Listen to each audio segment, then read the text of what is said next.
वो अजीज पाकिस्तान के खूबसूरत शहरों कराची, लाहौर, इस्लामाबाद, भालपुर, पेशावर, सियालकोट, दुनिया भर कोने कोने में जहां पहुंचे मेरी आवाज सबको मैं कहता हूँ गुड मॉर्निंग एंड अस्सलाम वालेकुम। आज है पीर 5 रमजान उल मुबारक 1444 हिजरी, मार्च की 27 तारीख सन 2023। और आपने इस खूबसूरत सी सुबह का आगाज किया मेरे साथ। नाम है मेरा दिल। सनराइज शो में मेरा और आपका साथ हमेशा की तरह सुबह के 9 बजे तक बहुत सारी इन्फॉर्मेशन, बहुत सारी बातें, आपकी पसंद का म्यूजिक, आप लोग के मैसेजेस लेकर अदील एक बार फिर से आपकी खिदमत में हाजिर है। उम्मीद करता हूँ सब खैरियत से होंगे, सुबह का आगाज अच्छा हुआ होगा और आप लोगों का वीकेंड भी बहुत जबरदस्त सा गुजरा होगा। एंड हियर वी आर, 7:09 हो चुके हैं। रमजान की 5 तारीख है। जुनून की आवाज है।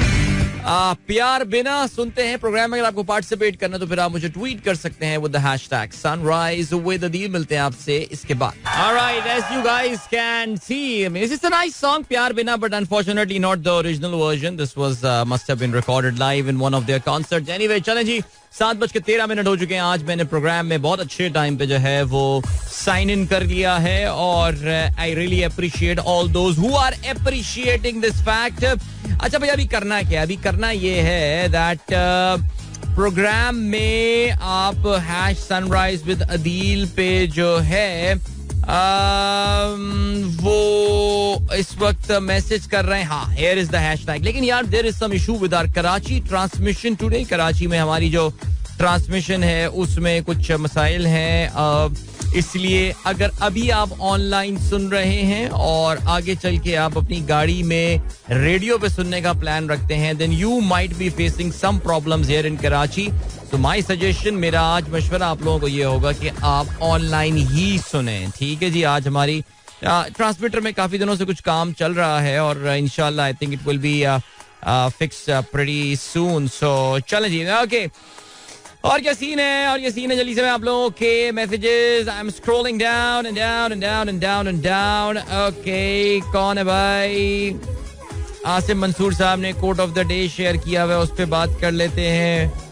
अब्दुल रजाक साहब ने तो रात में लगता है तरावी के फौरन बाद मैसेजेस कर दिए हैं। ठीक हो गया जी। क्या कहते हैं आप? किसी पार्टी में क़यादत उनके बच्चों से होती हुई तीसरी नस्ल को मुंतकिल हो तो उसे पार्टी नहीं प्रॉपर्टी कहते हैं और उनके वर्कर्स को वर्कर नहीं नौकर कहते हैं। बहुत प्यारी बात की आपने। जी हाँ, ये कोट काफी पॉपुलर हो रहा था व्हाट्सएप ग्रुप्स में कल परसों, और इसमें कोई शक नहीं है पाकिस्तान में सियासी पार्टियां, बेशतर सियासी पार्टियां जो है वो खानदानी मीरास बन चुकी हैं।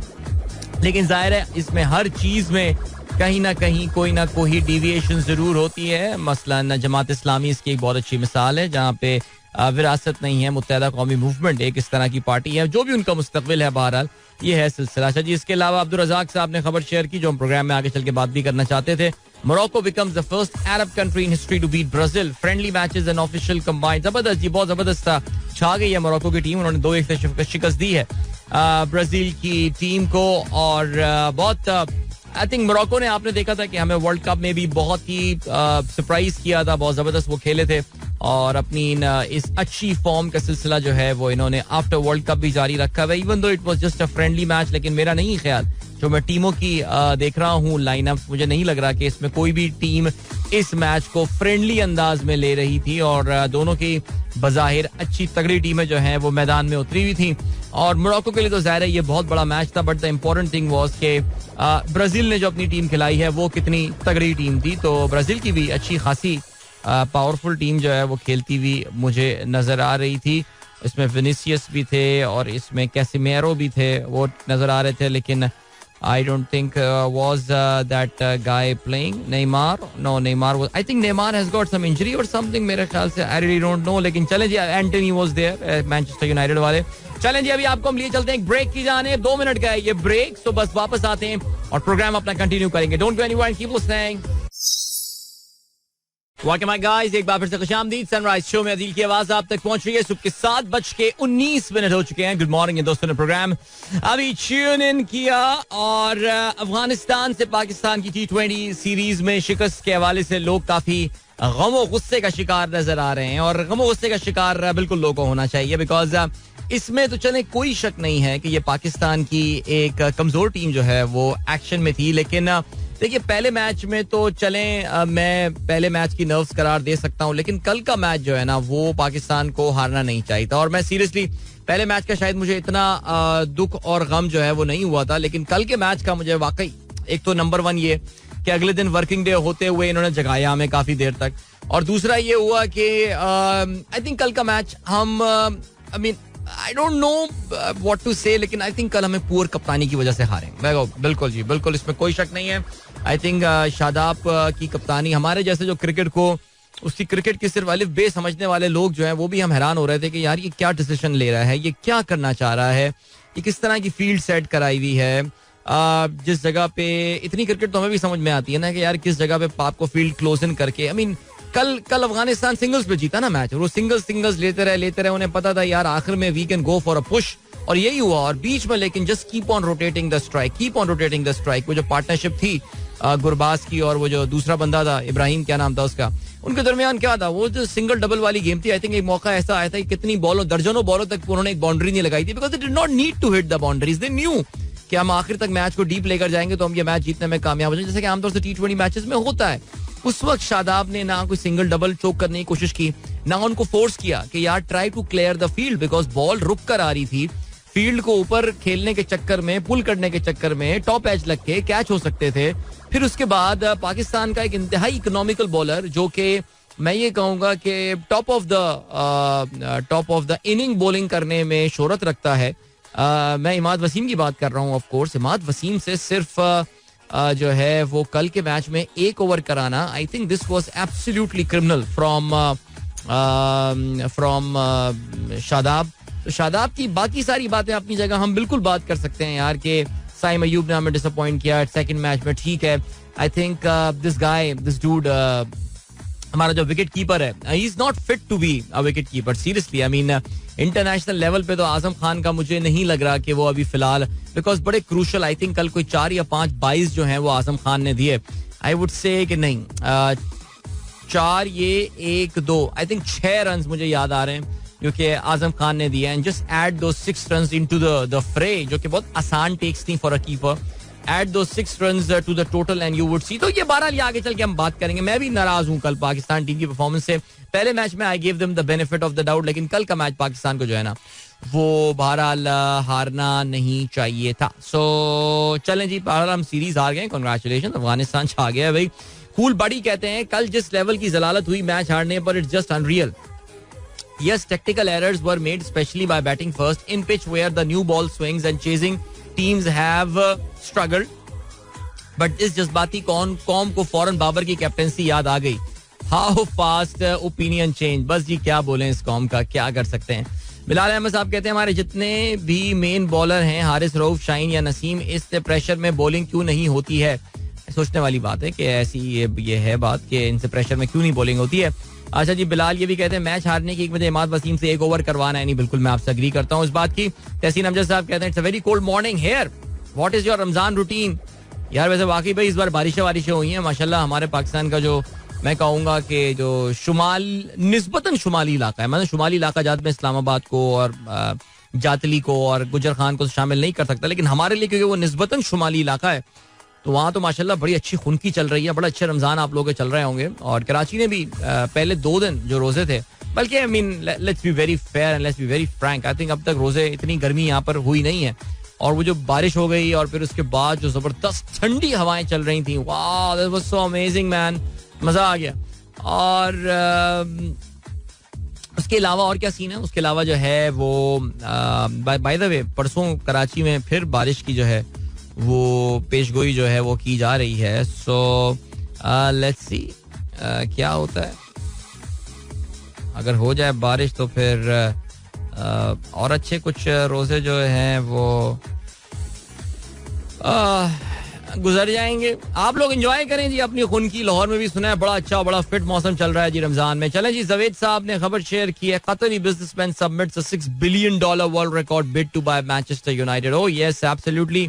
लग रहा है कि जी एक और इंग्लिश प्रीमियर लीग, या बल्कि कहना चाहिए कि एक और बड़ा यूरोपियन क्लब जो है वो मिडल ईस्ट के एक ओनर को जो है वो जाने वाला है। शेख जैसिम बिन हमद अल थानी, उन्होंने एक नई सबमिट जो की है, दैट जो बिड सबमिट की है, that would be amazing amazing, because Manchester United, ये पहले भी हम खबर शेयर कर चुके हैं कि मैनचेस्टर यूनाइटेड के जो इस वक्त करंट ओनर्स हैं, ग्लेजर फैमिली, वो इस क्लब को बेचना चाहते हैं, जिसके लिए काफ़ी ज़्यादा बिड्स जो हैं वो सबमिट हुई हैं. कुछ बड़े बड़े नाम जो उसमें आए, लेकिन कतर से आने वाली ये बिड जो है बज़ाहिर ऐसा लग रहा है कि जीतने में कामयाब हो जाएगी. आप जानते हैं इससे पहले कतरी ग्रुप जो है वो एक और क्लब ओन करते हैं, बहुत ही ज़बरदस्त क्लब PSG के नाम से है, पेरिस सैंट-जर्मैन. और हमने ये देखा है कि जब से उन्होंने इस क्लब को साइन किया है, जब से उन्होंने क्लब को अक्वायर किया, उसके बाद से बड़े बड़े प्लेयर्स को उन्होंने साइन किया है. तो मैनचेस्टर यूनाइटेड के अगर आप फैन हैं, आपके लिए तो बड़ी अच्छी खबर है ये, बिकॉज ये अमेरिकन के बारे में अक्सर ये कहा जाता है कि यार they don't understand football. I mean उनके लिए football is their football, not the association football और सॉकर जिसको वो कहते हैं.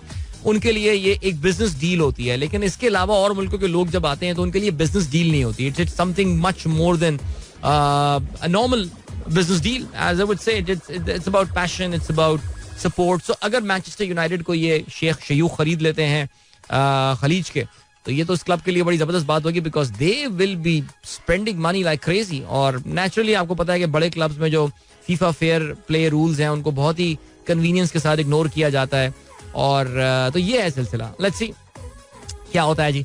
रहमान खिलजी साहब ने थ्रेड भेजा है जी 2 ट्वीट्स का. कहते हैं but when a train of abuses and usurpation presumably invariably the same object. यार क्या इतनी मुश्किल लिख के भेज दिया आपने मुझे भाई, ये कोई अच्छी जरा आसान सादा इंग्लिश में लिखें. अच्छा जी. Thomas Jefferson Declaration of Independence US word said elsewhere suiting very own current political scenario. If there is something wrong, those who have the ability to take action have the responsibility to take action. चलें sir, बिल्कुल ठीक. आपने बड़ा मुश्किल जुमला, असल में वो बिल्कुल आपने वकील आदमी है, आपने कोई सर वकालत की जबान में लिख के भेज दिया ये मुझे. तो मुझे खुद पढ़ने के लिए पहले डिक्शनरी खोलनी पड़ेगी भाई, इतनी अच्छी इंग्लिश ना आवे हमको. अच्छा जी. इसके अलावा मुनीब मकबूल क्या कहते हैं, wow, didn't know that India leads the way. A couple of days ago it was a complete internet lockdown in Indian Punjab as well. The total number of Indian shutdown, internet shutdowns 84 days in India 2022 में. बिल्कुल जी, India में internet shutdown एक tool के तौर से इस्तेमाल किया जाता है. और ज़ाहिर है आपको पता है कि मकबूजा कश्मीर में बहुत दिनों तक जो है वो इंटरनेट शटडाउन रहा था. और इट्स प्रीटी नॉर्मल देयर. अभी कश्मीर में भी आपको, सॉरी भारतीय पंजाब जो है, ईस्टर्न पंजाब, वहाँ पे भी आपको पता है हमने अमृतपाल सिंह संधू के हवाले से बात की थी. By the way, is yet to be captured. उसको अभी तक जो है वो कैप्चर नहीं किया गया है और उसकी तलाश और ढूंढाई जो है वो अभी तक जारी है. ठीक है. मोहम्मद जावेद साहब बहुत गुस्से में हैं भाई. कहते हैं भाई just not able to digest as a layman we also understand that Shadab should have bowled first on this pitch and given the form of Naseem Zaman should have bowled second last over. Then why these professional don't understand. जी मैं बिल्कुल, मैंने जो पहली बात की जावेद साहब वो यही था कि कल हम इस चीज को ब्लेम नहीं कर सकते कि पाकिस्तान ने एक नौजवान टीम को खिलाया, ये वो ब्ला ब्ला. आई थिंक कल पाकिस्तान की कप्तानी जो है वो बहुत बहुत लो लेवल की कप्तानी जो है वो शादाब ने की थी. जबकि आपको पता है कि शादाब को जनरली बड़ा कहते हैं जी, बड़ा समझदार कप्तान है. इस्लामाबाद यूनाइटेड के लिए ये किया तो वो किया, तो he hasn't won a trophy for IU, but जी वो डेटा ड्रिवन कैप्टन है और ये सारी बातें हैं. सो बहरहाल मैं तो बहुत बड़ी कल ना वो हो रही थी, एक कोफ सी हो रही थी और एक तकलीफ सी हो रही थी कि ये क्या कप्तानी हो रही है यार. सिंगल डबल की गेम किए जा रहे हैं. कहीं आपको ऐसा नहीं लग रहा था कि पाकिस्तान ने उनको अटैक करने की कोशिश की है कि यार इन सिंगल डबल्स को चोक करने के लिए. I mean what do you do कि आप ये करते हैं कि यार आप फील्ड को close in, logic common sense वाली बात है, आप फील्ड को क्लोज इन करते हैं, इस दायरे में 1-2 प्लेयर्स को और लेकर आते हैं. उन जगहों से रन आप देख रहे हैं कि यार वो जो है वो कवर की पोजीशन से और बाकी जगहों से सिंगल आराम से निकाले जा रहे हैं. मिड ऑन पे शॉट खेल के सिंगल लिए जा रहे हैं. एक फील्डर एक्स्ट्रा लाया जा सकता था, इस जगह को स्पेस को फिल किया जा सकता था, उनको फोर्स किया जा सकता था कि यार फील्डर के ऊपर से खेलने की कोशिश करो. और इस तरह की विकेट पे जहाँ पे इतनी बॉल मुश्किल हो रही थी खेलना, उधर very disappointing from Shadab. I think कल का मैच जो है, I hope it's a learning curve for Shadab, वो सीखेगा. मैं कल के मैच के लिए ना टीम सिलेक्शन को मुर्द इल्जाम नहीं ठहराऊंगा. कल it was all about very poor captaincy from Pakistan. Okay जी, फहीम अली खान कहते हैं can Pakistan avoid clean sweep against Afghanistan? Well honestly I don't know brother, मुझे नहीं पता कि पाकिस्तान अवॉइड. मैं तो कल भी मैच पाकिस्तान को एक्सपेक्ट कर रहा था कि हम जीत जाएंगे, और ना सिर्फ जीतेंगे बल्कि मुझे लग ये रहा था कि हम एक अच्छे तरीके से मैच जीतने में कामयाब हो जाएंगे. 131 on that wicket was definitely a defendable total against the Afghan batting lineup. Fazal Faizi साहब कहते हैं have a blessed day, thank you. Humiliated T20 defeat by Afghanistan on neutral venue. Why B team was sent? I think हम जब ये team select हुई थी फजल साहब, हम सब इसकी तारीफ कर रहे थे, इसको एक ब्रेव डिसीजन करार दे रहे थे. तो ज़ाहिर there was always this thing, and हमारे बच्चे भी जरा ये बात सीखेंगे कि PSL में रन्स करना और इंटरनेशनल सीन्स में रन्स करना एक अलग बात होती है.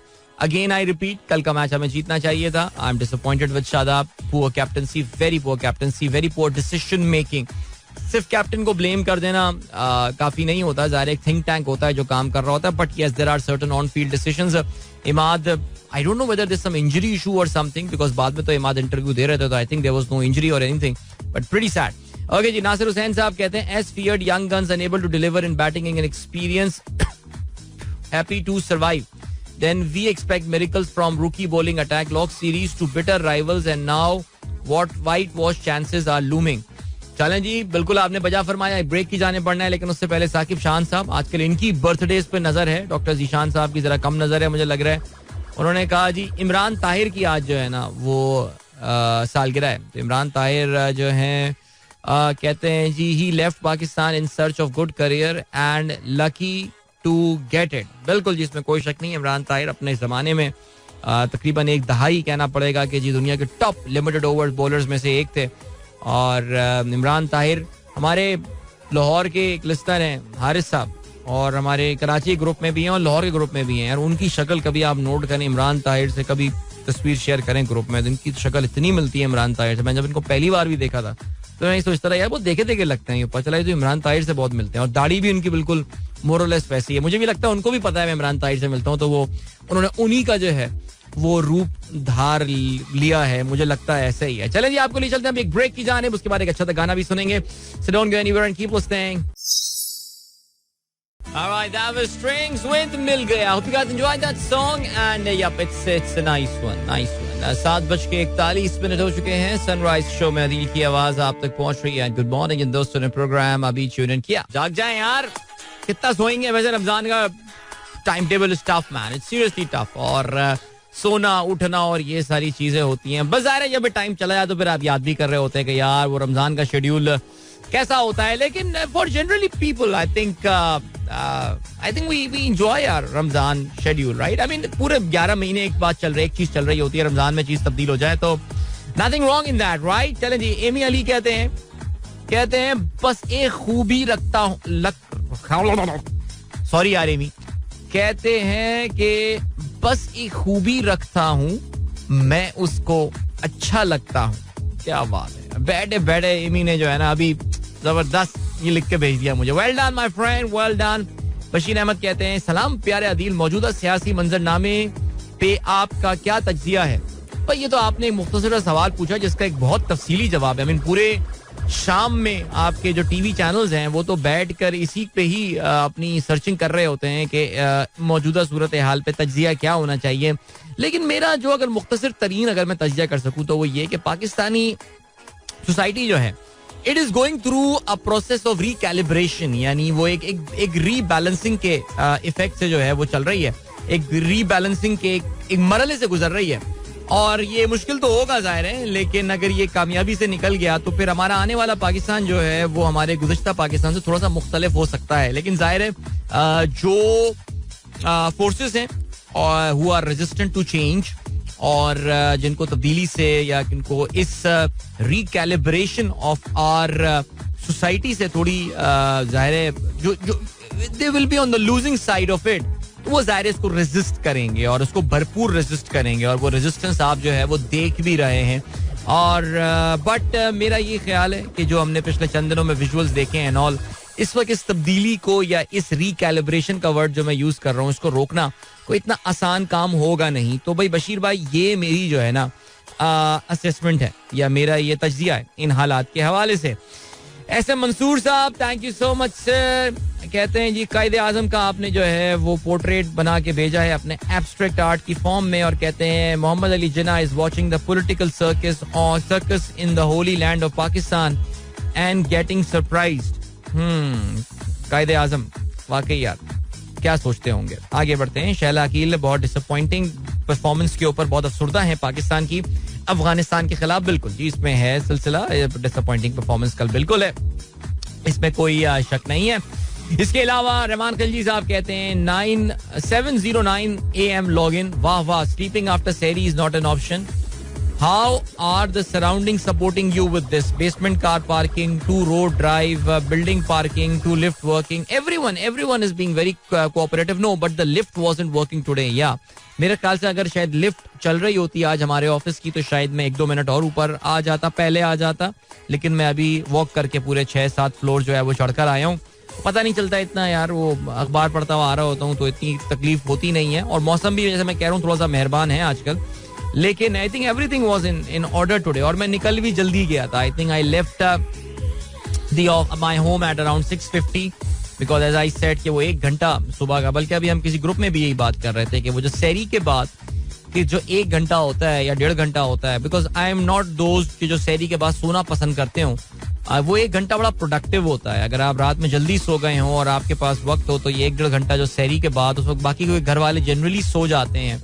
एंड वहाँ पे आप अपने आप को किसी जगह पे किसी कॉर्नर पे अपना लैपटॉप लेके, अपनी किताबें लेके, कॉपी लेके आप बहुत सारे काम कर सकते हैं जो कि पेंडिंग टास्क होते हैं. So I really enjoy that time. मैंने आपको पहले ही बताया था कि जरा अभी तक तो सिर्फ रमजान में 1 वर्किंग डे ही हुआ था जो मैंने आके शो प्रेजेंट किया था.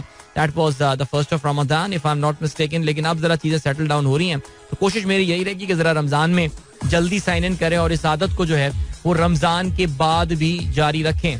जी, हमारे लिस्टर अब्बास खान साहब का मैसेज आया अपनी साहबजादी की, उन्होंने तस्वीर भेजी और कहते हैं pray for my little princess, she is on vent. बहुत सारी दुआएं भाई आपकी शहजादी के लिए और अल्लाह ताला उसको सेहत दे. और बिल्कुल जी दुआओं में याद रखें जी अब्बास खान साहब की साहबजादी, और अल्लाह ताला जल्द शिफा याब करे. आमीन सुम्मा आमीन. उमर फारूक कहते हैं sir did you watch former bureaucrat Shamshad Sahab interview? It was a 25-minute interview. मायूसी कुफर है but we are in real एबिस.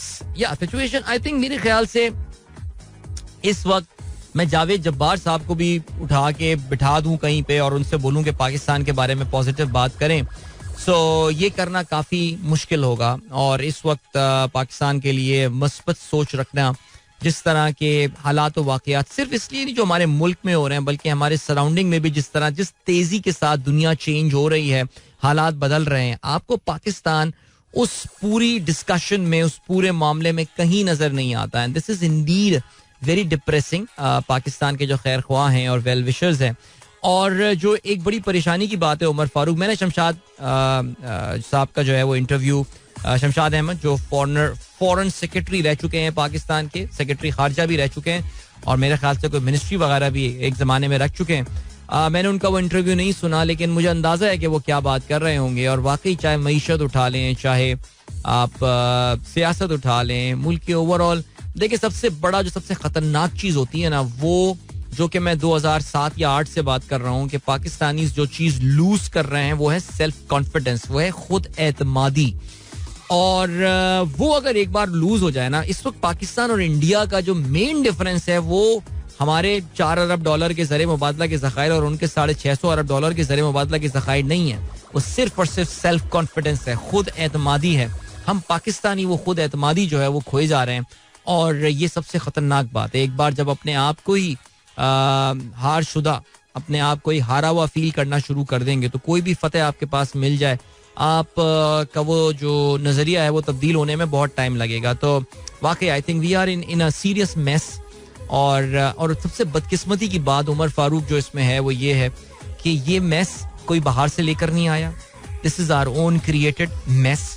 और जो उससे ज्यादा अफसोस की बात है वो ये कि हम सबको पता है कि इस मेस से निकलना कैसे है, लेकिन उसके बावजूद वो कदम नहीं ले रहे, वो कदम नहीं उठाए जा रहे जो कम से कम वो सफर तो स्टार्ट हो कौम को एक बार फिर से उसका खोया हुआ एतमाद दिलवाने का. बहरहाल जी लिए चलते हैं, आपको अभी ब्रेक की जाने मिलेंगे आपसे इस ब्रेक के बाद. Don't go anywhere and keep listening. Alright right, Sajjad Ali with इस तरह तो होता है इस तरह के कामों में. Hope you guys enjoy that song. 7:55 हो चुके हैं. आज के अखबारात में शामिल आम खबरों पर अब हम डालते हैं नजर. और चलें जी, कौन सी खबर है? सदर मुमलिकत ने खत लिखा था वजीर आजम को, इंतखाबात करवाएं टाइम पे. सुप्रीम कोर्ट के ऑर्डर के हवाले से वजीर आजम साहब को की तरफ से जवाबी खत वसूल हो गया है सदर अलवी को. और आप जानते हैं कि इससे पहले भी राना सनाउल्लाह सदर को कह चुके हैं कि अपनी औकात में रहें. और ये जो खत आया है, जवाबी खत आया है वजीर आजम आपकी तरफ से, वो भी गालिबन थोड़ी सी रिस्पेक्टफुल. राना सनाउल्लाह बड़ी क्रूड लैंग्वेज इस्तेमाल करते हैं, लेकिन उसके मुकाबले में ये एक फिर भी बात तहजीब खत है. लेकिन कुछ कॉन्सेप्ट उसके पीछे जो मरकजी ख्याल है वो सेम है. क्या लिखते हैं जी? आपका खत तहरीक इंसाफ की प्रेस रिलीज है. ये रवैया एक तरफा, इमरान खान की आना को तस्कीन पहुंचाई, इंतजामी इख्तियारात इस्तेमाल करने में मशवरे का पाबंद नहीं हूँ. वजीर आजम का ये लिखना है. इलेक्शन कमीशन ने तय करना है शफाफ और आजादाना इंतखाबात के लिए माहौल साजगार है. जमाती वाबस्तगी के सबब आपने इदारों पर हमलों को यकसर फरामोश किया. अमलाक की तोड़ फोड़ अफरा तफरी पैदा करने वालों की कोशिशों को नजरअंदाज किया. हम मुंतखब हुकूमत को कमजोर करने की हर कोशिश नाकाम बनाएंगे. चलें जी, आगे बढ़ते हैं. और क्या सीन है? तहरीक इंसाफ का ये कहना है कि ये हफ्ता तारीख का अहम मोड़. सदर को वजीर आजम ने बेहुदा जवाब दिया. इमरान खान का रास्ता रोकने की हर कोशिश की जा रही है. असद उमर का ये कहना है अहले लाहौर के लिए शुक्रिया का लफ्ज छोटा लगता है. नाजी जो है वो हुकूमत कर रहे हैं. फवाद का ये कहना है मशवानी को लापता करने के खिलाफ मुजाहिरा. अजहर मशवानी आज 5 दिन हो जाएंगे कि आई थिंक 4 दिन हो जाएंगे उनको कि वो गायब हैं और किसी को नहीं पता कि वो किधर हैं. और ये काफी तशवीशनाक सिलसिला है. राना सनाउल्लाह ताहम कल 2 टोक अंदाज में ये कह चुके हैं कि अजहर मशवानी जो है ये पाकिस्तान तहरीक इंसाफ ने इसको छुपा कर रखा हुआ है. चलें जी, आगे बढ़ते हैं. और क्या सीन है? राना सनाउल्लाह ने कल एक बड़ा खतरनाक बयान दिया. कोई महज़ब मुल्क होता तो उनके इस बयान के बाद जो है वो जाहिर है कहा जाता है कि जी आप इस तरह के बयान के बाद इस्तीफा दे दें. लेकिन जाहिर है आई थिंक इंटरनल प्लान तो गालिबन कुछ ऐसा ही होगा. लेकिन द पाकिस्तान की बदकिस्मती यही है कि इस तरह के जो प्लान्स हैं वो आम मीडिया में डिस्कस किए जाते हैं, इस तरह के बयानात दिए जाते हैं. राना सनाउल्लाह का ये कहना है कि अब इमरान खान रहेंगे या हम हर हद तक जाएंगे. जब तक इमरान मौजूद मुल्क में सुकून नहीं आ सकता. अपने वजूद की नफी महसूस हुई तो असल और जमहूरियत की बात खत्म. मेरे ख्याल से राना सनाउल्लाह के इस बयान के बाद नून लीग में अभी भी कुछ है लोग यार जो हैं जरा समझदार लोग हैं, उनको सामने आना चाहिए and they should speak up against के भाई क्या बोल रहे हो. Because if anything goes wrong, ये जो बयान है राना सनाउल्लाह का, कोई करे या ना ये करें इमरान खान को नुकसान पहुंचाएं या ना करें, वो जो है सिलसिला. लेकिन अगर कुछ हुआ इमरान खान को तो आपको पता है कि जी ये तो एक बाल जुर्म इन्होंने कर दिया है यहाँ पे. एनीवे, आगे बढ़ते हैं जी. शहबाज शरीफ का मुल्तान भालपुर के मुफ्त आटा मराकज का दौरा. अच्छा, आपको पता है कि इस वक्त इनकी पूरी सियासत जो है वो इस मुफ्त आटे के गिर्द घूम रही है, जिसमें बहुत अफसोसनाक वाकयात सामने आ रहे हैं. लोगों की हलाकतें हो रही हैं, लाइनों में लग कर धक्कों में कुचले जा रहे हैं वो लोगों के कदमों में. एक और भी खबर आई है जी, मुफ्त आटे के मराकज पर बदनजमी, पुलिस का लाठी चार्ज. रोजनामा दुनिया का ये लिखना है. टांक में खवातीन का धरना, मुजफ्फरगढ़ में भी लाठी चार्ज, खवातीन का धक्कम पील का इल्जाम. आगे बढ़ते हैं जी. इमरान खान CTD में तलब, आज इस्लामाबाद रवान की. मुराद सईद, आमिर कियानी, अमीन गंडापुर, शबली फराज, असद उमर, फर्रुख उमर अयूब भी शामिल हैं. इसके अलावा पार्लियामेंट का मुश्तरका इजलास आज, PTI का शिरकत का फैसला. अमन व अमान, इक्तिसादी चैलेंजेस और कौमी इदारों में तकरीम समेत 8 निकात पर बहस की जाएगी. ऑफ कोर्स PTI आपको पता है कि अभी भी सेनेट में मौजूद है. इमरान खान की PTI की बहुत बड़ी गलती थी कौमी असेंबली को छोड़ना, जिसका अब इनको ज़ाहिर एहसास तो होता होगा. बहुत पोटेंट और बहुत ही वोकल किस्म की ऑपोजिशन ये होती कौमी असेंबली में भी. लेकिन बहरहाल जी माफ कीजिएगा, रियाज वो जो है राजा रियाज किस्म के अपोजिशन लीडर इस वक्त मौजूद है हमारे पास. बहरहाल जी, आगे बढ़ते हैं. और क्या सिलसिला है? बैंक 4 रोज की तातीलात के बाद आज एक बार फिर से खुलेंगे. 4 दिन कोई काम नहीं हुआ जी बैंकों की तरफ से. सिर्फ शायद कुछ ब्रांचें सैटरडे को खुलती हैं तो वो खुलती हैं. ताहम जो हज की दरख्वास्तें हैं सिर्फ वो वसूल की गई हैं. लेकिन अब प्रॉपर्ली बैंक 4 दिन के ब्रेक के बाद खुल रहे होंगे. आसिफ जरदारी की दुबई में सर्जरी, तबीयत में बेहतरी. तफसीलात इसकी मौजूद ज्यादा नहीं है, लेकिन जरदारी साहब दुबई में मौजूद थे फॉर सर्जरी. हमने सुना था सिंध में बड़े जबरदस्त इलाज कराने सिंध में आ रहे हैं, लेकिन जरदारी साहब अपनी सर्जरी के लिए दुबई गए. अभी ले चलते हैं आपको ब्रेक की जाने. मिलेंगे आपसे इस ब्रेक के बाद. Don't go anywhere and keep listening. Welcome back, guys. एक बार फिर से आपको खुशामदीद कहते हैं. This is the Sunrise Show with me Adil and good morning के दोस्तों ने प्रोग्राम में ट्यून इन किया and मैंने यार बता रहा था मैं आप लोग को कि आज हमारा जरा कराची में there are some technical issues that we are facing and inshallah we are working towards resolving those. तो मेरी दरख्वास्त आप लोगों से ये है कि अगर कराची में आप इस वक्त ऑनलाइन सुन रहे हैं और आगे चल के आपका अपनी गाड़ी में रेडियो पे सुनने का इरादा है then प्लीज रुकिए. आज आप शो ऑनलाइन ही सुनते रहिए. I'm talking about Karachi only right now. बाकी शहरों में I am pretty sure the transmission would be pretty fine as it is most of the time. चलें आज के अखबार खेलों के हवाले से बात करते हैं. नहीं अखबारात की क्या जरूरत है, हम खेलों के हवाले से बात करते हैं. जी पाकिस्तान अफगानिस्तान T20 सीरीज, एक सीरीज जिसका कोई कॉन्टेक्स्ट नहीं था और यही सोचते हुए पाकिस्तान ने जो है वो अफगानिस्तान के खिलाफ एक अपनी कमजोर टीम भेजी. काफी नौवारिद खिलाड़ी और नौजवान खिलाड़ियों पर ये मुश्तमिल टीम पाकिस्तान ने भेजी. But I think this prove to be an experience which has gone wrong for Pakistan because Afghanistan ने पहले 2 T20 मैचेस में पाकिस्तान को शिकस्त दी. पहला मैच तो खैर इतना टाइट नहीं था, बहुत ही मुश्किल सर्कमस्टांसेस और डिफिकल्ट विकेट पे ये मैच खिलाया गया. लेकिन कल का मैच कहना पड़ेगा कि वो something that Pakistan should have one. जीतना चाहिए था कल का मैच और द फैक्ट दैट 130 वाला टोटल भी पेनल्टीमेट डिलीवरी पे जो है वो चेस किया अफगानिस्तान ने. That actually tells you that how much Pakistan was in this game. पहले बैटिंग करते हुए पाकिस्तान ने 130 रन बनाए 6 विकेटों के नुकसान पे और एक मौके पे पाकिस्तान की 63 रन पे 5 विकेटें जो है वो गिर चुकी थी. साइम अयूब 0 पर आउट हुए दूसरी गेंद पर. अब्दुल्ला शफीक 0 पर आउट हुए. एक नया रिकॉर्ड बनाया अब्दुल्ला शफीक ने. लगातार 4 T20 इनिंग्स में 0 पर वो आउट हुए हैं. मोहम्मद हारिस 15 रन बना सके. तैयब ताहिर ने 13 रन बनाए 23 गेंदों पे. आजम खान भी फिर फेल हुए, 1 रन वो बनाकर आउट हुए. लेकिन उसके बाद एक अच्छी partnership, decent partnership between the 2 experience feller in Pakistan team. Shadab Khan कप्तान और उनके साथ थे इमाद वसीम. इमाद वसीम ने बनाए 64 रन और शादाब खान ने बनाए 34 रन और इन दोनों के दरमियान ही वो पार्टनरशिप थी जो कि पाकिस्तान को एक रीजनेबल स्कोर की तरफ जो है वो लेकर गई. 2 विकेटें हासिल की फजले फारूकी ने, 1 विकेट हासिल की. राशिद खान ने सिर्फ 16 रन देकर अपने 4 ओवर्स में. जवाब में अफगानिस्तान की पहली विकेट तो जल्दी 30 रन पे गिरी थी लेकिन उसके बाद रहमानुल्लाह गुरबाज और इब्राहिम ज़ादरान के दरमियान पार्टनरशिप हुई और उस पार्टनरशिप में slowly and gradually they were taking their team towards the victory. लेकिन मैं जो सुबह काफी तफसील से इस पे बात कर चुका हूँ. कल पाकिस्तान के हारने की जो बज़ाहिर मुझे वजह नजर आई वो टीम सिलेक्शन नहीं, बट जाहिर है there were certain technical decisions Pakistan के जो कि दे वर माइंड बॉगलिंग. और पाकिस्तान टीम को ऐसा लगा कि जी अफगानिस्तान बोर्ड बिकॉज उनकी होम सीरीज थी, जाहिर है दे वर डिसाइडिंग ऑन द ट्रैक. तो उन्होंने जो ट्रैक प्रोवाइड किया था दूसरे T20 मैच के लिए, शादाब ने मैच से पहले ये कहा था कि this looks like a typical Sharjah wicket. Alright, typical Sharjah wicket. लेकिन फिर भी वहां पे पहले बैटिंग करना ये एक डिबेटेबल बात थी. Pakistan could have chased the total लेकिन शायद उनकी स्पिन बॉलिंग से कुछ डरे हुए थे, सहमे हुए थे. दूसरी बात जो आती है वो ये कि पाकिस्तान की बॉलिंग के दौरान शादाब की फील्ड प्लेसमेंट हैरानकुन थी और सिंगल डबल की जो गेम चल रही थी जिस वक्त रहमानुल्लाह गुरबाज और जिस वक्त इब्राहिम ज़ादरान बैटिंग कर रहे थे, ज़ाहिर डिसीजन उन्होंने यही लिया होगा कि हम इस मैच को डीप लेकर जाएंगे, इस मैच को एंड तक लेकर जाएंगे और यही स्ट्रेटेजी उनकी इवेंचुअली काम कर गई. ज़ाहिर है yes it was an exceptional over जो कि नसीम का था जिसमें 17 रन बने और वहीं पे ही इस मैच का पासा जो है पलट गया था जो कि काफी हद तक पाकिस्तान के कंट्रोल में दिखने लगा था पेनल्टीमेट ओवर में यानी सेकंड लास्ट ओवर में.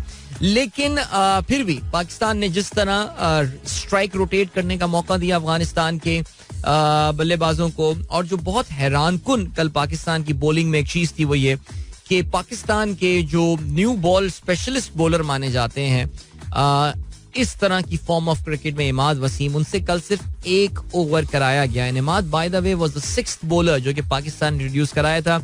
ये भी नहीं था कि इमाद के 1 ओवर में कोई 17-18 रन आ गए हों तो फिर, लेकिन इमाद के 1 ओवर में सिर्फ 5 रन आए थे. तो फिर I think we bowled, I think 1 over too many from Ehsanullah या maybe for that matter Naseem Shah. लेकिन फिर भी जो हुआ पाकिस्तान के साथ वो कल अच्छा नहीं रहा, heart breaking. I think first T20 तो चलें यार, वो एक मुश्किल ट्रैक में, नए बच्चे, नया माहौल, एवरीथिंग. अफगानिस्तान की बॉलिंग भी कोई इतनी बच्चों वाली या कोई इतनी आसान बॉलिंग नहीं है. अफगानिस्तान अपनी फुल स्ट्रेंथ टीम के साथ यहाँ पर खेल रहा था. That's the best outfit that they could create. लेकिन अगर पाकिस्तान की हम बात करें तो काफी सारे ज़ाहिर डेब्यूटेंट थे पहले T20 में, तो चले मान लेते हैं यार. लेकिन कल का मैच का वाकई हारने का बहुत दुख हुआ, बिकॉज हम टेक्निकली कल का मैच हारे. खराब डिसीजंस हुए. राशिद की कप्तानी ज़ाहिर है ज्यादा एक्सपीरियंस कप्तान होने के साथ साथ, एक्सपीरियंस कप्तान तो चले ना, लेकिन उनका जो एक्सपीरियंस था definitely was at play yesterday. और शादाब खान और पाकिस्तान की जो थिंक टैंक थी उसको आउट मैनेवर किया कल अफगानिस्तान ने. तो ये सीरीज अफगानिस्तान ने अपने नाम कर ली. इससे पहले याद रहे अफगानिस्तान कभी भी कोई इंटरनेशनल मैच पाकिस्तान के खिलाफ नहीं जीता था, लेकिन अब बैक टू बैक 2 जीतने में कामयाब हो गया. And Pakistan is now staring at a very very embarrassing white wash. Pakistan white wash जो है वो हो सकता है ऑफ कोर्स अब इस सीरीज में, और यूएई में सीरीज में व्हाइट वॉश होना पाकिस्तान के लिए would be very very sad. अच्छा, अब ये तीसरा मैच जो है, फैसला कुन मैच तो मैं नहीं कह सकता बिकॉज सीरीज का फैसला ऑलरेडी हो चुका है. वो आज 9 बजे शारजा में ही होगा. पाकिस्तान टीम क्या तब्दीलियां करेगी अपनी, ये देखना पड़ेगा. शान मसूद को आज खिलाया जा सकता है. शान मसूद ऑफ कोर्स पाकिस्तान के स्क्वाड का हिस्सा है, और स्क्वाड का हिस्सा होने के बावजूद उनको नहीं खिलाया गया.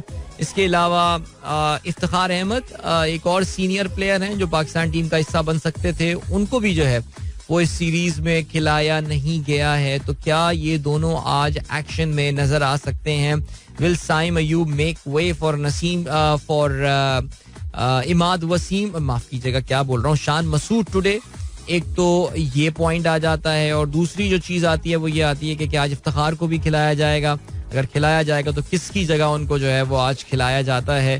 That remains to be seen. Challenge ये हो गई बात. अब आपको हम फुटबॉल की जानिब अगर कुछ लिए चलें. फुटबॉल में ऑफ कोर्स इस वक्त इंटरनेशनल ब्रेक चल रहा है, यानी इंटरनेशनल मैचेस चल रहे होते हैं. यूरो के क्वालिफिकेशन के मैचेस जो हैं वो चल रहे हैं, बहुत सारे फ्रेंडली मैचेस चल रहे हैं.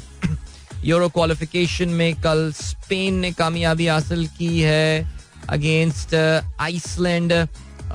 3-0 से वो ये मैच जीते हैं. जर्मनी का फ्रेंडली मैच था अगेंस्ट पेरू, 2-0 जीतने में कामयाब हुए. इंग्लैंड ने यूक्रेन को परसों शिकस्त दी, और ये भी यूरो क्वालिफिकेशन का मैच था. बुकायो साका और हैरी केन ने जो है वो गोल स्कोर किया, and Bukayo Saka was in great form in that game. लेकिन जाहिर है इस जो इंटरनेशनल ब्रेक का एक बड़ा रिजल्ट देखने में आया है वो मोरक्को की टीम ने ब्राजील को शिकस्त दी 1 के मुकाबले में 2 गोलों से.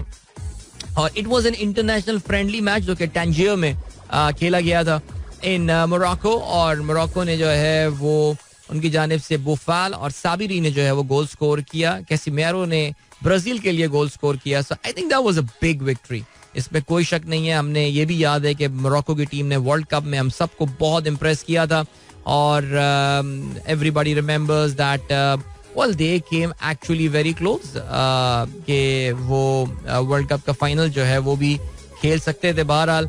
लेकिन उसके बाद इनकी जो परफॉर्मेंस बाय द वे जो रही in the African cup of Nations वो थोड़ी सी ज़ाहिर डिसअपॉइंटिंग थी. इतनी कामयाबी वो हासिल नहीं कर पाए मैचेस में. लेकिन in fact they lost to Sudan, they lost to African Nations championship जो है, not cup of Nations, African nation championship.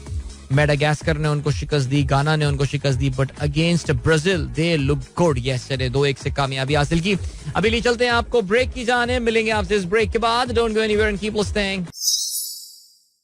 या वेलकम बैक गाइस, एक बार फिर से आपको खुशामदीद कहते हैं. Good morning. इन दोस्तों ने प्रोग्राम अभी ट्यून इन किया है, और क्या है यार, आप लोग की पूरी टाइमलाइन पे सिर्फ हसरत और यास और अफसोस की बातें ही चल रही हैं. ज़ाहिर है मुझे पता है यहाँ मुल्क के हालात ऐसे हैं कि जिसमें जरा थोड़ी सी खुशी का इजहार करना या कुछ करना जरा मुश्किल है, लेकिन फिर भी यार एक तो कोई पॉजिटिव मैसेज लिखें. एनीवे, आदिल भाई, how is your fruit boycott going? यार इट्स गोइंग फाइन. मैंने पहले दिन फ्रूट लिए थे, और उस दिन आने के बाद मुझे अंदाजा हो गया था कि अब फ्रूट नहीं लेने. तो मैंने देखा कि बाकायदा एक बॉयकॉट की मुहिम चल रही है, और हमारे ये जेडीसी वाले जो भाई हैं ये चला रहे हैं. पता नहीं इसका बंदे का नाम भूल जाता हूँ मैं, आई डोंट नो व्हाई. लेकिन बहरहाल तो मैंने कहा यार अच्छी बात है, people should shake hand with this guy whatever on this particular thing. तो बिल्कुल यार बनता है, बिकॉज यार ये बड़ी ज्यादती मची हुई है. ये केले 400 रुपए दर्जन, 300 रुपए दर्जन, मजाक लगाया हुआ है यार. यानी फिर वो लोग कीनू की बात हो रही है, 500 रुपए दर्जन कीनू मिल रहा है. लोग कह रहे हैं यार असल में कीनू का जफर अब्बास, या दैट्स हिज नेम. लोग कह रहे हैं यार कीनू का सीजन नहीं है, गुजर गया है. अबे भाई स्टोरेज वाला कीनू भी इतना महंगा नहीं होता यार. रमजान से पहले ये कीनू आपका 350 रुपए दर्जन मिल रहा था, वो 500 रुपए दर्जन मिल रहा है. तो यार भाई मैंने तो फुल डिसाइड कर लिया, घर वालों को भी मैंने कॉन्फिडेंस में ले लिया इसमें. कल बेगम साहबा ने बोला भी कि यार वो केले खत्म हो रहे हैं. मैंने कहा है मैं केले लेकर आऊंगा, नहीं, फ्रूट का बॉयकॉट जब तक कीमतें कम नहीं हो जाती. सो ठीक है, सही चल रहा है सीन. अब कुछ ऑल्टरनेट अरेंजमेंट पे जाऊंगा बिकॉज मेरी सैरी इज ऑल फ्रूट्स एक्चुअली. सो अब कुछ करते हैं इस चीज. कितनी बड़ी कुर्बानी दे रहा हूँ, कितनी बड़ी कुर्बानी दे रहा हूँ मैं आप लोगों के लिए यार. और आप लोग हैं कि जो उसका मजाक उड़ा रहे हैं, मजाक उड़ाते हैं. मैं देखता हूँ हमारे कुछ लोग हैं, एमी अली हमारे ग्रुप में ना, जो शायर बेचते हैं, वो शेर बेचते रहते हैं ना हमारे ग्रुप में, वो मजाक उड़ा रहे हैं इन चीजों का. लेकिन हम मजाक नहीं उड़ाने दें मजाक यार, डजंट रियली मैटर. चलें जी आगे बढ़ते हैं. तो करें बॉयकॉट फिलहाल चंद दिनों, जब तक प्राइसेस नीचे नहीं आती हैं. आगे इसके अलावा और क्या सीन है. उमर फारूक कहते हैं sir SBP has removed all cash margin restriction on import with effect from 31st March. Another IMF condition. I am perplexed. We already don't have dollars, so why IMF is pushing us on this? देखिए जी IMF हमसे बड़ी simple बात कर रहा है. उमर फारूक जी, ये इसका background बता दूं मैं जल्दी से. क्या बैकग्राउंड ये है कि जी एक कैश मार्जिन की रिक्वायरमेंट, कुछ भी इंपोर्ट करना होता है तो फिर आपको उसके लिए कैश मार्जिन, यानी उसके लिए ना पहले पैसे डिपॉजिट करवाने पड़ते थे अगेंस्ट, उसके अगेंस्ट आपको स्टेट बैंक जो है वो अलाउ किया करता था कि आप इंपोर्ट कर सकें. अब स्टेट बैंक ने ये रिस्ट्रिक्शन खत्म कर दी 31 मार्च से. सो आइडिया ये था कि इंपोर्ट्स को कंट्रोल करना था, उनको रिस्ट्रिक्ट करना था. इंपोर्ट्स के लिए एक और कहना चाहिए कि एक हर्डल क्रिएट करनी थी. लेकिन अब स्टेट बैंक ने इस रिक्वायरमेंट को खत्म कर दिया. ज़ाहिर स्टेट बैंक बेचारा क्या डिसीजन लेगा. अब तो वो स्टेट बैंक की आजादी की बातें भी एक पुराना ख्वाब सा लगती हैं. मिनिस्ट्री ऑफ फाइनेंस ने ज़ाहिर बोला होगा, उनको डार साहब ने बोला होगा चलें जी हटाएं ये रिस्ट्रिक्शन, बिकॉज आईएमएफ ये मांग रहा है. बिकॉज आईएमएफ पाकिस्तान को ये कह रहा है कि यार you can not create an artificial scenario और उसमें आप स्टेबिलिटी नहीं ला सकते. देखो यार एक बात बड़ी क्लियर है उमर, और वो कहते हैं कि तकरीबन एक एस्टिमेट ये कहता है कि $4 अरब की स्टेट बैंक ऑफ पाकिस्तान ने जो है ना वो एलसीज रोक के रखी हुई है. State bank again government of Pakistan, हुकूमत है पाकिस्तान कहते हैं ना, उन्होंने $4 अरब की इंपोर्ट्स नहीं होने दे रहा है, वो उन्होंने दबा के रखी हुई. स्टेट बैंक ये कह रहा है कि यार अगर तुम ये नहीं होने दोगे तो फिर तो तुम जो भी नंबर ला के प्रेजेंट कर रहे हो वो तो फिर गलत नंबर हो गया, वो तो फिर फेक नंबर हो गया. फेक नहीं, मेरा मतलब है वो एक कॉस्मेटिक सर्जरी की हुई जो है वो नंबर होंगे ये वाले. मुझे असल नंबर ला के दिखाओ यार. This is not the real thing that you are presenting me, because imports तो होनी है, वो आज नहीं तो कल होनी है. कंटेनर पे कंटेनर पड़े हुए हैं, इतने सारे आपके हुए हैं. और जाहिर है आपको पता है कि इस इंपोर्ट रिस्ट्रिक्शन का एक ट्रिकल डाउन इफेक्ट हो रहा है, और वो ये हो रहा है कि पाकिस्तान की जो एक्सपोर्ट्स भी हैं जाहिर है उसके लिए कुछ इंपोर्ट चीजें आपको करनी पड़ती हैं. मसलन ये कि आपको यार्न बनाना है, उसके लिए आपको कॉटन इंपोर्ट करनी पड़ती है एंड ऑल. और हर चीज में कोई ना कोई गेम होती है. पाकिस्तान की जो इकोनॉमी है वो इससे सफर कर रही है, बिकॉज जब आप इंपोर्ट नहीं कर पा रहे तो फिर आप कुछ प्रोड्यूस नहीं कर पा रहे. हर रोज आप देखते हैं एक कंपनी इश्तेहार दे रही है, ये एक कंपनी अपना नोटिस स्टेट बैंक नहीं पाकिस्तान स्टॉक एक्सचेंज को दे रही होती है, हम प्रोडक्शन बंद कर रहे हैं. अभी इंडस मोटर्स का फिर सुना, एक यहाँ पे टायर की कंपनी का ऐड आ रहा होता है, उनका भी आजकल प्रोडक्शन शट डाउन चल रहा है मेरे ख्याल से शायद अप्रैल की पहली तारीख या पहले हफ्ते तक कुछ है इस तरह का सिलसिला. सो कहने का मतलब ये है कि आईएमएफ भी आपको ये बोलता है ना कि यार तुम एक फेक सिचुएशन बना के तुमने इंपोर्ट रिस्ट्रिक्ट करके, ऐसे थोड़ी होनी गेम यार. आज मैं तुम्हें पैसे दे दूंगा, तुम इंपोर्ट तो तुम्हें खोलनी है इवेंचुअली. तो मुझे सही कहना चाहिए कि एयर टाइट सिनेरियो बना कर दो. तो ये इशू है भाई. लेट्स सी क्या करते हैं जी. इसके अलावा हारिस साहब कहते हैं the countries forex woes are unlikely to allow the government to take a prompt action to purchase 3 additional cargoes of LNG on spot whose price is around 13.4 MMBTU in the international market. जी हाँ, एक opportunity बाजार नजर आती है, लेकिन पाकिस्तान के हालात पतले हैं तो हम एलएनजी की ये कार्गोज जो है वो नहीं खरीद पाएंगे. स्पॉट मार्केट से आपको पता है कि हमारे जो लॉन्ग टर्म कॉन्ट्रैक्ट हुए हैं उस पर भी जो कंपनीज जिनको एलएनजी प्रोवाइड करनी है वो भी मजे से कॉन्ट्रैक्ट्स को ब्रीच करती हैं, नहीं प्रोवाइड करती हैं. कहते हैं नहीं कर रहा है, नहीं है भाई, नहीं देना हमारे पास, आपको नहीं देना. इस तरह की कहानियां चल रही हैं. So I mean it's a perfect storm of economic issues. लेकिन आप ये देख लें कि इस वक्त हमारी हुकूमत की जो मेन प्रायोरिटी है वो इस वक्त कि वो क्या है. आगे बढ़ते हैं. और क्या चीज है जी. Then we have got messages आप लोगों के और नजर डाल रहा हूं मैं भाई. कहाँ है, कहाँ गया आपका सनराइज विद अदील हैशटैग. ये माउस चेंज करो यार, माउस में मसला है. ओके जी. या बॉयकॉट फ्रूट, वैसे क्या फ्रूट्स के ऑल्टरनेट नेम भाई, मेरा मतलब है सैयद एहसन जामी, जो पॉइंट है वो ये है कि रोज़ा अपना इफ्तार कर लें किसी भी चीज़ के साथ, लाइक जैसे मैं बनाता हूँ वो लेमनेड बनाता हूँ मैं. अब आप कहेंगे उसमें गन्ने का जूस भी तो फ्रूट है. अबे गन्ने के जूस की कीमत नहीं बढ़ रही, वो सेम है, वो उसमें ब्लैक मार्केटिंग नहीं हो रही है. सो बस अगर आप लेमनेड बना के पी लें और नमाज पढ़ने जाएं मगरिब की, और उसके बाद वापस आकर जो है ना खाना खा लें अपना, दाल चावल, चने की दाल, मूंग मसूर की दाल, जो खाना है आपको वो खाएं खाना, बट फ्रूट अवॉइड करें. कौन कह रहा है कि यार भर भर के लोग इफ्तारी खा रहे होते हैं, भर भर के. मैं तो अब यही सोचने लगा हूँ यार, क्या हमने वक्त ज़ाया किया इतनी इफ्तारियां खा के यार. उसके बगैर भी जिंदगी जो है ना वो चलती है. तो जो लोग इंस्टा लाइव में देख रहे हैं, किसी ने मुझे कहा भी कि भाई फिट से फिट होते जा रहा है. वैसे रमजान में इंशाल्लाह I am very confident I will be losing some weight as well, some excess fat जो यहाँ बिल्ड हो गया है वो मैं लूज कर जाऊंगा. मुझे लग रहा है जिस तरह की इफ्तारियां मैं कर रहा हूँ और जिस तरह के खाने मैं खा रहा हूँ. Well done boy, well done. चले जी. इसके अलावा वैसे इस रमजान में एक काम, किसी ने मुझसे पूछा था रमजान का शेड्यूल क्या, इस रमजान में एक काम बड़ा फिट हो रहा है यार. अच्छा प्लीज डोंट जज मी ऑन दैट. और वो ये है कि हमारे पड़ोस में एक मस्जिद खुल गई है जी. तो फिट काम हो गया. हमारे बराबर में हमारा जो अपार्टमेंट बिल्डिंग है उसके बराबर में एक घर था जो कि बिक गया. वो 13 करोड़ रुपए का घर बिका. वाह, ये भी पता चला है मुझे. लेकिन उसको बाइफरकेट कर दिया है बिल्डर ने, और उसका आधा जो है ना वो उसने एक इस्लामिक ऑर्गेनाइजेशन को दे दिया है जहां पर उन्होंने मस्जिद बना दी है. सो बड़ा एक जबरदस्त सीन हो गया है यार. और हमारे यहाँ बिल्कुल घर के बराबर में जो है ना वो मस्जिद आ गई है. और रमजान में तो ये चीज़ बड़ी ज़बरदस्त लग रही है. इंशाल्लाह आगे भी बड़ी काम की चीज़ होगी और बड़ी रौनक भी वहाँ पर होती है. लोगों की बड़ी देरीना ख्वाहिश थी जो पूरी हो गई है. और मैं जब भी मस्जिद जा रहा होता हूँ मुझे गालिब का वो शेर याद आ रहा होता है. वाह, किसी को समझ आ गया होगा कि यार मैं कौन सा शेर करने वाला हूँ कि मस्जिद के जेर साया एक घर बना लिया है, ये बंदा एक कमीना हमसाया ए खुदा है. तो हमने तो घर नहीं बनाया, मस्जिद खुद अल्हम्दुलिल्लाह पड़ोस में हमारे आ गई है, which is actually a pretty good thing and I am really enjoying that experience. Okay चलें जी. जावेद साहब कहते हैं ये शर्ट मुझको दे दो ठाकुर. यार जावेद साहब, मैं ये इंस्टा लाइव पे ये मैसेज किया है इन्होंने, ये शर्ट मैं आपको दे दूं लेकिन आप इसका करेंगे क्या? पहन तो आप सकते नहीं. I am sorry. अभी आपको लिए चलते हैं ब्रेक की जाने. Alright, welcome back. एक बार फिर से आपको खुशामदीद कहते हैं. This is the Sunrise Show with me Adeel and Islamabad वाले मेरे दोस्तों, आपके लिए इंपॉर्टेंट अनाउंसमेंट है और वो ये कि आपको पता है कि इमरान खान साहब की आज पेशी होने वाली है कोर्ट में, जुडिशल कॉम्प्लेक्स में.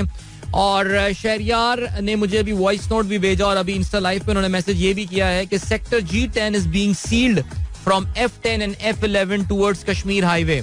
तो सेक्टर G10 जो है उसको सील किया जा रहा है. अगर आपका वहां जाने का इरादा है, आपका दफ्तर है, ये सब सिलसिला है, तो बराए मेहरबानी एहतियात कीजिए और आप वो रास्ता ना लें. आज अपने ऑफिस में फोन करके पूछें कि भाई क्या करना है बॉस, वर्क फ्रॉम होम कर लें आज, बिकॉज आज वहाँ पे ऐसा लग रहा है कि एक बार फिर धमा चौकड़ी का जो है वो प्लान है. अल्लाह खैर करे जी.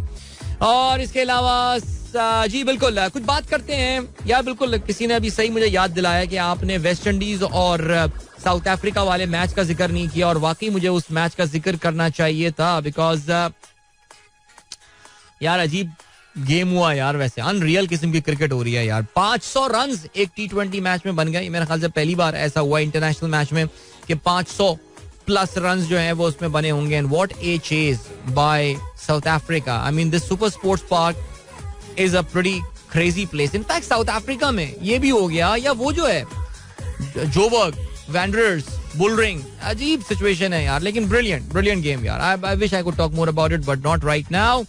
एंड अदिल भाई, listening to you on my way to the office. PTI ने अबूरी हुकूमत के साथ वहाब रियाज को भी रगड़ा लगा दिया. वैसे यार वहाब रियाज हमेशा से उसकी काफी ज़ाहिर एंटी इमरान खान टेंडेंसीज थी, लेकिन मेरा ये ख्याल है कि उसको जो है वो ये हुकूमत ज्वाइन नहीं करनी चाहिए थी. बिकॉज ये जो हुकूमत है पंजाब की ना इस वक्त, इसका जैसे कहते हैं कि मुस्तकबिल का तो मुझे खैर नहीं पता, लेकिन the people who are engaged with that, I mean they are going to carry this burden for the rest of their life. Seriously 12 लोग भूलने नहीं देंगे उनको. सोशल मीडिया का जमाना है, कुछ ना कुछ निकल आता है. 10 पुराना 12 साल पुरानी चीजें निकल आती हैं. वहाब रियाज.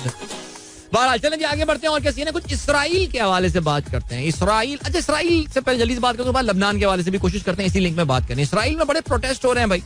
और हुआ ये है कि कल जो ब्रेकिंग न्यूज आई थी, कल जब मैं सुबह उठा तो मुझे पता चला कि जी बिन्यामीन नेतन्याहू ने अपने मुल्क के जो वजीर दिफा हैं उनको नौकरी से फारिग कर दिया, यानी उनको कैबिनेट से उन्होंने निकाल दिया और उन्होंने बुला के उनको ये बोला कि जी I have lost the trust that I have on you to carry out these task, यानी मेरा जो आप पे एतमाद था वो अब कॉम्प्रोमाइज हो गया, इसलिए आपको अपना ओहदा छोड़ना पड़ेगा. इन साहब का जो नाम है वो है युआव गालांट. और ये युआव गालांट साहब जो है, देखिए इसराइल में डिफेंस मिनिस्टर एक बड़ा इंपॉर्टेंट आदमी होता है, बिकॉज आपको पता है कि इसराइल में क्योंकि फौज मुदाखलत नहीं करती है हुकूमत में, वहां पे जो गवर्नमेंट होती है वो बड़ी स्ट्रांग होती है. सो मुल्क की जो सिक्योरिटी फोर्सेस हैं इसराइल में, जो फौज है उसको IDF की टर्म यूज की जाती है, Israeli defence forces. They report into the defence minister. So इन्होंने अब उनको नौकरी से निकाल दिया. अब क्यों नौकरी से निकाल दिया? बिकॉज IDF के, सॉरी माफ कीजिएगा, जो डिफेंस मिनिस्टर है ऑस्ट्रेलिया के और इसराइल के, उन्होंने 2 दिन पहले ये बयान दिया था कि IDF जो है, यानी इसराइल की जो मुसल्लह अफवाज है, वो इस वक्त वहां पे काफी बेचैनी पाई जाती है उनमें. और बेचैनी इसलिए पाई जाती है बिकॉज बिन्यामीन नेतन्याहू जो मुल्क के कवानीन में तब्दीली करने वाले हैं, उससे इसराइल की जो फौज है वो मुतमईन नहीं है और उनको ये लगता है कि बिन्यामीन नेतन्याहू को ये काम नहीं करना चाहिए. नाउ वापस आते हैं, मसला क्या हुआ है, पंगा क्या हुआ है, पहले भी प्रोग्राम में जिक्र कर चुके हैं, एक बार फिर से आपको बताते हैं. इसराइल में इस वक्त उनकी तारीख की सबसे इंतहा पसंद हुकूमत है, यानी इतनी कट्टर यहूदी सोच रखने वाली हुकूमत कभी भी नहीं है. ज़ाहिर है बिन्यामीन नेतन्याहू, जिनको बीबी कहा जाता है आमतौर से अपने मुल्क में, वो तो वजीर आजम हैं, इसराइल के लॉन्गेस्ट सर्विंग वजीर आजम रहे हैं. लेकिन इनके जो कोलिशन पार्टनर्स हैं, जिनके साथ मिल के उन्होंने हुकूमत बनाई है, वो इसराइल की तारीख के कहना चाहिए कि बहुत ज्यादा शदीद अकायद रखने वाले लोगों में से जो है वो एक हैं. और इसमें आई थिंक अगर आपको याद हो तो मैं एक बंदे का जिक्र भी कर चुका हूँ, इत्मा बिन गोयर जिसका नाम है, और वो तो एक बाकायदा रेडिकल, वो मिलिटेंट आदमी है, टेररिस्ट आदमी है वो, जो कि इस वक्त इसराइल की जो इंटरनल सिक्योरिटी है, यानी जो पुलिस है, वो उसको रिपोर्ट करती है. सो बिन्यामीन नेतन्याहू ने हाल ही में कुछ कवानीन में तब्दीली की. अच्छा याद रहे, इसका बैकग्राउंड एक और है, वो ये कि बिन्यामीन नेतन्याहू पे अपने कुछ केसेस चल रहे हैं, कुछ गिफ्ट्स वगैरह उन्होंने कुछ तोशा खाना, उनका वर्जन ऑफ तोशा खाना रिलेटेड कुछ जो है वो चल रहे हैं. There were certain gifts that they receive and they did not declare that, कुछ इस तरह का मामला हुआ था. तो बिन्यामीन नेतन्याहू पे अपने केसेस चल रहे हैं और उन्होंने अब ये डिसाइड किया है कि यार मैं इस मुल्क की जुडिशरी को ही अपने कंट्रोल में कर लूं. तो इसराइल में जुडिशरी जो है वो even with all the pressures and everything, वो एक इंडिपेंडेंस के साथ ऑपरेट करती रही है. It's been a very strong judiciary there. और देखें जिस मुल्क में अब उन्होंने फलस्तीनियों के साथ जो वो कर रहे हैं वो बिल्कुल एक डिफरेंट बात है. लेकिन जो इंपॉर्टेंट पॉइंट आता है कि क्या आपके मुल्क का कानून और आपकी अदलिया अदालतें इतनी स्ट्रांग हैं कि वो लोगों को कानून प्रोवाइड कर सकें, जो सिविल मामलात हैं उसमें जो कॉन्ट्रैक्ट्स वगैरह हैं कि क्या उनको वो रीइंफोर्स करवा सकते हैं या नहीं. जब ये चीजें आप फिक्स कर देंगे, मुल्क में खुद ब खुद खुशहाली आ जाएगी. तो इसराइल आप देखें बड़ा खुशहाल मुल्क है और क्या तरक्की कर रहा है, सब कुछ है, उसका बहुत बड़ा क्रेडिट उनके मुल्क की इंडिपेंडेंट जुडिशरी को जाता है. बिन्यामीन नेतन्याहू ये कोशिश कर रहा है कि जजों की नामजदगी के हवाले से, यानी वो जो पैनल जो कि जजों को नामजद करता है इसराइली कोर्ट्स में, उसमें हुकूमत का जो से है वो बढ़ाई जाए.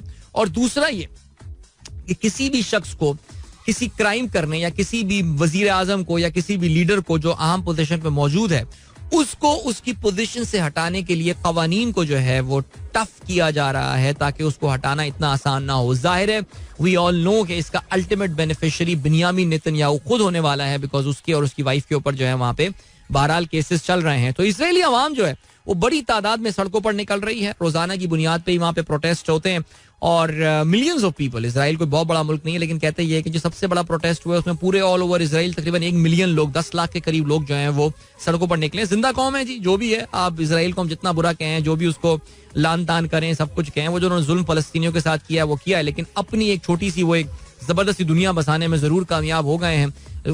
तो ये जिंदा कौमें होती हैं कि जहां पे उनको लगता है कि हमारे हुकूक हमें नहीं मिल रहे हैं या हमारे साथ कोई ज्यादती हो रही है, वो सड़कों पर निकल आते हैं. And that is where they try to make their noise. So well I think we Pakistanis learning और समथिंग, बट बहरहाल चलें जी, ये हो गई बात इसराइल के हवाले से. मुझे अब ब्रेक पे बढ़ना है, ब्रेक से बाद जरा लबनान के हवाले से बात करते हैं. उनके अलग पंगे चल रहे हैं लबनान के ना. वो I am not going to talk about the economic problems of Lebanon, बल्कि I am going to talk about some unique problem जो कि लबनान में ही मिलेंगे आपको.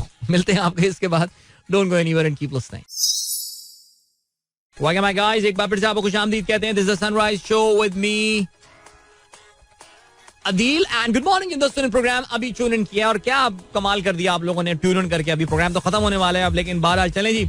अभी हमने ब्रेक से पहले इसराइल के बारे में तफसील से बात की. तो you are now updated about Israel, यानी आप 4 लोगों में बैठ के बता सकते हैं कि इसराइल में आखिर हो क्या रहा है. तो कुछ जरा अभी हल्की बात भी कर लेते हैं और वो है लबनान के हवाले से. आपको पता है कि इसराइल के शुमाल में वाकई ये मुल्क लबनान है और लबनान में अजीब सिचुएशन है यार, अजीब मामला चलते हैं वहां पे भी. आपको पता है कि वहां पे 2 मेजर पॉपुलेशंस रहती हैं, मुसलमान हैं और क्रिश्चियंस हैं. और अगर आपको ये भी याद हो तो 1980s में बहुत ही खौफनाक, अर्ली 90s तक वहां पे एक बड़ी खौफनाक सिविल वॉर चली थी लबनान में, जिसमें हजारों की तादाद में लोग जो है मारे गए थे और बहुत खौफनाक सिचुएशन और वहां पे हालात थे. अब क्या सीन हुआ है? अभी कोई नहीं, कोई अल्लाह का शुक्र हालात वाला. वैसे उनकी इकोनॉमिक कंडीशन तो बड़ी खराब चल रही है. आपको पता है बेसिकली लबनान में भी वही हुआ है यार जो पाकिस्तान कुछ फेस कर रहा है ना, कि political crisis and leading to the economic crisis and vice versa, जिस तरह आप इसको देखना चाहें. हाउएवर अभी एक नया क्राइसिस वहां पे आ गया और वो है टाइमिंग का क्राइसिस, वक्त का क्राइसिस. कौन सा टाइम मैं फॉलो करूंगा? तो वहां पे इस वक्त जो वक्त फॉलो हो रहा है वो मजहब के एतबार से हो रहा है. सो अगर आप मुसलमान हैं वहां पे, तो वहां के जो मुसलमान हैं वो आपकी जो घड़ी है वो वहां के जो क्रिश्चियंस हैं उनसे 1 घंटा फर्क है उसमें. हुआ क्या? देखिए लबनान उन मिडल ईस्टर्न कंट्रीज में से है जो कि डे लाइट सेविंग टाइम इस्तेमाल करते हैं. आपको पता है डे लाइट सेविंग टाइम में घड़ियां जो है वो 1 घंटा आगे पीछे कर दी जाती हैं डिपेंडिंग किस टाइम पे आप हैं. तो ये आके खत्म हो जाती है मार्च के एंड में, यानी दुनिया भर में मार्च में आके हर जगह अपने अपने टाइम के मुताबिक डे लाइट सेविंग वाली गेम जो है ना वो ऑफ हो जाती है. आपको पता है विंटर्स में सनलाइट के ज्यादा इस्तेमाल के लिए डे लाइट सेविंग टाइम इस्तेमाल किया. पाकिस्तान में भी मुशर्रफ साहब के टाइम पे ये नाकाम तजुर्बा किया जा चुका है, बिकॉज पाकिस्तानी भी एडजस्ट नहीं हो पाया. I think education level is too low to understand the बरकत and phase of this daylight saving time. लेकिन लबनान में पढ़े लिखे लोग, लबनानी बड़े कमाल लोग होते हैं. आपको पता है कभी आप उनसे मिले, वो यूरोपियंस हैं, वो मिडल ईस्ट के यूरोपियंस हैं, वो बहुत पढ़े लिखे लोग हैं. वहां पे ये डे लाइट सेविंग टाइम होता है. लेकिन अभी क्या था कि डे लाइट सेविंग टाइम जो है वो चेंज होने वाला था, लेकिन उसमें एक इशू आ गया. और वो इशू ये आ गया कि उनके जो प्राइम मिनिस्टर हैं जिनका नाम नजीब मिकाती है, he is a care taker prime minister, because वहां पे इलेक्शंस होने और उसके बाद एक नई गवर्नमेंट होपफुली वहां पे स्टेबिलिटी आ जाएगी इलेक्शंस के साथ. सो उन्होंने जो है वो हुआ ये कि उन्होंने ये कहा कि हम डे लाइट सेविंग टाइम अभी नहीं कर रहे मार्च के एंड में, बल्कि हम करेंगे जब रमजान का महीना खत्म होगा, यानी ईद के बाद जो है हम ये करेंगे. अच्छा, इसका फायदा ये हो रहा था कि जब मुस्लिम्स वर एबल टू, अभी अगर इसको एक्सटेंड कर देते तो रोजा 1 घंटा पहले खत्म हो जाएगा. देखो you will be doing the same number of hours, of course घंटा आपका वो कम नहीं होने वाला, लेकिन क्योंकि आप डे लाइट सेविंग टाइम पे नहीं जा रहे, तो फिर अगर आप चले जाते, फर्ज करेंगे खत्म कर दे रहे डे लाइट सेविंग टाइम, तो आपका रोजा रेट से 8 बजे खुल रहा होता था, अब 7 बजे रोजा खुल रहा होगा. तो मुसलमानों को उन्होंने ख्याल करते हुए, बिकॉज ज़ाहिर थोड़ी मेजोरिटी तो मुसलमानों के पास, उन्होंने कहा यार ये डे लाइट सेविंग टाइम हम खत्म कर देंगे, ईद के दिन से हम डे लाइट सेविंग टाइम आपका जो है ना खत्म हो जाएगा. लेकिन जो क्रिश्चियंस थे वहां पे, उन्होंने कहा नहीं ऐसा कैसे, उन्होंने कहा नहीं हम तो नहीं करेंगे. उन्होंने कहा जी हम तो डे लाइट सेविंग टाइम खत्म कर रहे हैं. तो अब वहां पे हो ये रहा है कि जो क्रिश्चियंस हैं वो उनका खत्म हो गया, उनकी क्लॉक जो है वो एक बार फिर से चली गई है आगे, और जो मुसलमान हैं वो पीछे वाली क्लॉक पे बैठे हुए हैं अभी. सो अजीब सिचुएशन है, अजीब सिचुएशन. तो भाई वहां पे कोशिश की जा रही है किस तरह जो है ना वो, जिस तरह हमारे सदर मुमलिकत ने कहा था एक बार, किस तरह गुंजाइश पैदा की जाए, तो वही वाली गुंजाइश जो है वो पैदा की जा रही है इस वक्त वहां पे. सो देखते हैं जी क्या होता है कि but this is, I mean just imagine like hello Richard, how are you doing? Michelle बड़ा कॉमन नाम होता है उनमें. मिशेल खूब सावा, टाइम पूछे आप, वो बताएगा आपको टाइम. वल्लाही अना मुस्लिम, मैं मुस्लिम, मेरा टाइम ये, तुम क्रिश्चियन ये. Just imagine the confusion man. Okay, अभी आपको भाई ये होगी बात लबनान के हवाले से. मैंने कहा थोड़ी सी डिफरेंट सिचुएशन थी, कहानी है, तो मैंने कहा आपके साथ जरा शेयर कर लें. और कोई खबर है हमारे पास? हमने बात कर ली, चीन के हवाले से बात की जा सकती है, वो अभी जरा फुर्सत से बात करते हैं. और क्या है, जर्मनी में स्ट्राइक हो रही है. ओहो भाई, आपने देखा कि जो फ्रांस में हड़तालें वगैरह हुई हैं, उसके बाद अब जर्मनी में भी जो है वो स्ट्राइक हो रही है. यूरोप आपको पता है कि बड़ा क्राइसिस से गुजर रहा है, यूक्रेन वॉर की वजह से ये सारी चीजें. तो जर्मनी में भी जो उनके प्रेसिडेंट इस वक्त जो हैं चांसलर ओलाफ शोल्ट्स, वो भी बड़े अनपॉपुलर जो हैं वो हुए हुए हैं. और जर्मनी में पूरा का पूरा जो ट्रांसपोर्टेशन नेटवर्क है it will be grinding to a halt on Monday.